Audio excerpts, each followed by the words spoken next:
நயன்தாராவை பற்றி சொன்னால் கவலைப்பட வேண்டியது நயன்தாரா சார். நோட்டீஸ் விட வேண்டியது நயன்தாரா. திமுக உடன்பிறப்புகளுக்கும் உதயநிதிக்கும் மற்றவங்களுக்கு எதுக்கு சார் பொத்துக்கிட்டு வருது? அவங்க நடிகையாக இருந்தாலும் பெண் இல்லைன்னு சொல்ல, அவங்க பேசினது தப்பாக ரைட்டாங்கிறது அவங்க மனசாட்சிக்கு தெரியும். அதை பற்றி பாதிக்கப்பட்டவங்க வந்து நடவடிக்கை எடுக்கல, யாரும் குறுக்க நிற்க போகிறதில்ல. ஆனால் பொதுப்படுத்தி முன்னாள் அமைச்சர்கள் பெண்களை பற்றி பேசிட்டாங்க.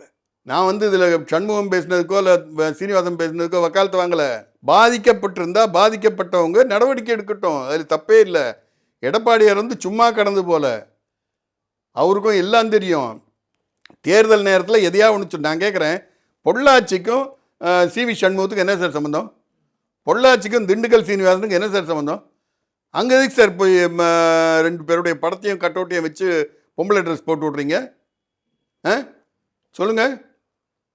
பொங்கு ஈஸ்வரன் பொள்ளாச்சியில் நிற்க போகிறாராம் உதயசூரியன் சின்னத்தில். அவர் வந்து அங்கே உரிமை கட்டணுங்கிறதுக்கு இன்றைக்கி ரெண்டு பேருடைய, நீ அப்படி பண்ணால் பொள்ளாச்சி ஜெயராமன் இருக்கார்ல, அவர் பேரில் ஒரு படத்தை கட்டிப்பார். நீ அவரை எதுதான் நிற்க போகிற? அவரை பற்றி 2021 தேர்தல் போது பொள்ளாச்சி பொள்ளாச்சி பொள்ளாச்சி பொள்ளாச்சி சொல்லி சொல்லி அதை மீறி தான் அவர் தான் ஜெயிச்சாரு.